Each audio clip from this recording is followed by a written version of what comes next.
અને હવે જોઈએ મતદારોનો મિજાજ।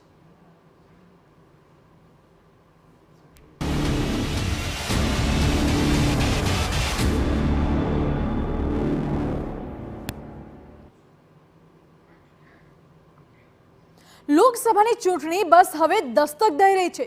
રણ તૈયાર છે, ખેલાડીઓની પસંદગી થઈ ચૂકી છે। આ તમામની વચ્ચે ગુજરાતના મતદાર શું માની રહ્યા છે? આ લોકસભાની ચૂંટણીમાં મતદારોના મનમાં શું છે? કયા કયા મુદ્દાઓ છે જેને ધ્યાનમાં રાખીને મતદાર મતદાન મથક સુધી જશે? ત્યારે TV9 પર સતત આપને મતદારોનો મિજાજ બતાવીશું। આજે સાંભળીશું બનાસકાંઠાની જનતાને।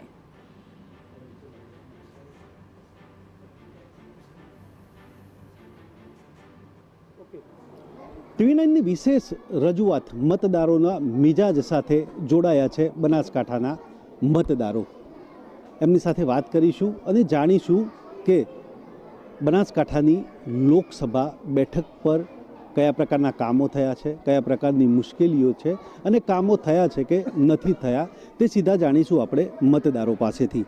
જે પ્રકારે અહીંયા બનાસકાંઠાના મતદારો છે અને તેમની પાસેથી જાણીશું બનાસકાંઠાની જે લોકસભા છે, બેઠક છે, જિલ્લો છે, ત્યાં કામોની શું સ્થિતિ છે। આમ તો જોવા જઈએ તો કેન્દ્ર સરકારે ઘણા બધા કામો કર્યા છે। એમાં ખાસ કરીને ખેડૂતો માટે તો ઘણી બધી સહાય PM કિસાન નિધિ પણ, સન્માન નિધિ પણ આપી છે। છતાં કેટલીક વખત એવું બનતું હોય છે કે કુદરતી વાવાઝોડા અને વરસાદના કારણે ખેડૂતો ઘણા બધા પાયમાલ થઈ જતા હોય છે। મતદાન પણ કરવાના છો, બનાસકાંઠામાં છો, શું જોશો? મતદાન કરતી સમયે સારી સુવિધા મળે છે, લોકશાહી સારી છે અને સુવિધાઓ પણ સારી છે। જ્યારે સરહદી વિસ્તાર છે ત્યાંના નાના મોટા કામ માટે પાલનપુર આવવાનું થાય છે। જો નજીકમાં જ આપણને જિલ્લો મળી જાય દિયોદર કે થરાદ તો ઘણા બધો ખર્ચ છે એ ઓછો થઈ જાય। સરકારનું કામ સારું જ છે પણ આ થોડી નાની નાની વાત ઉપર ધ્યાન રાખે તો સારું રહેશે। બનાસકાંઠા એક બહુ મોટો જિલ્લો છે ને જિલ્લો અલગ કરવાની વાત છે, તેનાથી સુવિધાઓ મળશે। જે પ્રકારે શું માનવું છે? સાહેબ સાચી વાત છે, હજી ઘણી બધી સુવિધાઓ એવી છે કે હજુ બાકી છે મળવાની। જેમ વાત કરીએ તો કે રોડની સુવિધા, તો હજુ રોડ પૂરતા ગામોમાં પણ છે નહીં, એટલે ટ્રાવેલિંગની પણ ઘણી તકલીફ પડતી હોય છે। તો સરકારશ્રીને રજૂઆત કે સરખા સારા હજુ વધારે રોડ બનાવે। અને બીજી વાત કે શિક્ષણની વાત કરીએ તો શિક્ષણમાં હજુ બનાસકાંઠા ઘણું પાછળ કહેવાય આપણું, અને ઘણી બધી સરકારી શાળાઓ બંધ થઈ રહી છે અને પ્રાઇવેટ શાળાઓ શરૂ થઈ રહી છે, તો એ પર ઉપર પણ ધ્યાન આપવાની જરૂર છે। અને સરકારી શિક્ષકોની ભરતી પણ ઘણી બાકી છે, એ ખાસ એમને કરવાની જરૂર છે। પ્રાઇવેટીકરણ થઈ રહ્યું શિક્ષણનું એ બંધ થવું જોઈએ સાહેબ। શું માનવું છે? કેવી રીતે મતદાન કરશો? શું જોઈને? મતદાન સરકારનું કામગીરી બહુ સારી જ છે, પણ જે બસોની સુવિધા છે, જે આંતરિયાળ વિસ્તારોમાં બસોની સુવિધા મળતી નથી, એ સરકારે એના ઉપર ધ્યાન આપવું જોઈએ। આપણે બનાસકાંઠાને પછાત વિસ્તાર માનવામાં આવે છે, છતાં પણ સારા કામો થઈ રહ્યા છે। તેમાં કહેવામાં આવે તો આપણે બનાસકાંઠાના ડીસામાં બાજરી, બટાકા, જીરું જેવો જે અગત્યના પાકો થાય છે તેમાં પાણીની જરૂર પડે છે, પરંતુ સમય એવો આવે છે કે પાણી ઉનાળાની ઋતુ દરમિયાન મળતો નથી, એટલે આ બટાકા, બાજરીને બધાનું પાકોનું પ્રમાણ ઘટ્યું છે। એટલે સરકારને એવી વિનંતી છે કે જે બનાસ નદી છે તેને જીવંત કરવામાં આવે। મતદાન કરવાના છો, લોકસભામાં શું જોઈશે? કયા મુદ્દાઓ છે, શું છે, શું નથી?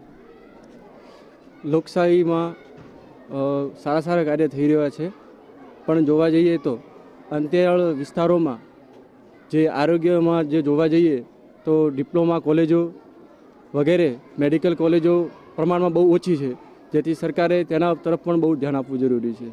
કે ગામમાં સ્કૂલ તો હોય જ છે, 1 થી 8 ધોરણ તો હોય જ છે, પણ તેમાં ઉચ્ચ માધ્યમિક સ્કૂલ હોવી ખૂબ જ જરૂરી છે। કેમ કે ગામના જે છોકરાઓ હોય છે તે દૂર સ્કૂલ હોવાના કારણે તે ભણવાનું છોડી દેતા હોય છે। આથી ઉચ્ચ માધ્યમિક સ્કૂલ હોય તો તે ગામમાં જ શિક્ષણ લઈ શકે અને કોલેજ પણ હોય તો તેમનું શિક્ષણ પૂર્ણ થઈ શકે।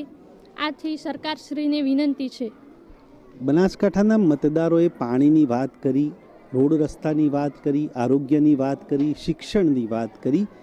સિનિયર રાજકીય વિશ્લેષક છે, જે પ્રમાણે મતદારોએ કહ્યું છે શિક્ષણ છે, પાણી છે, આરોગ્ય છે, અમુક સુવિધા છે, અમુક સુવિધા નથી, શું માન્યું? બનાસકાંઠા જિલ્લો આમ તો ભૌગોલિક રીતે 3 ભાગમાં વહેંચાયેલો છે. એક શહેરી વિસ્તાર છે, એક આદિવાસી વિસ્તાર છે અને ત્રીજો સરહદી વિસ્તાર છે.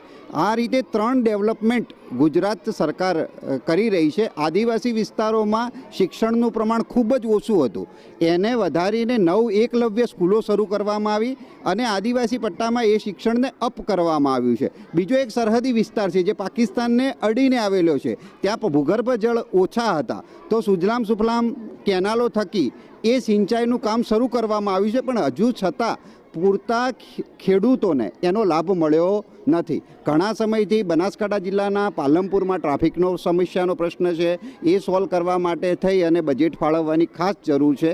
સાથે સાથે મા અંબા યુનિવર્સિટીની જે વાત ચાલી રહી છે કે આજે હાયર એજ્યુકેશન માટે આપણે મહેસાણા, પાટણ કે અમદાવાદ જવું પડે, એની જગ્યાએ જો મા અંબા યુનિવર્સિટી પાલનપુર ખાતે અથવા તો અંબાજી ખાતે બનાવવામાં આવે તો ઘણા શિક્ષણનો વ્યાપ વધી શકે એમ છે.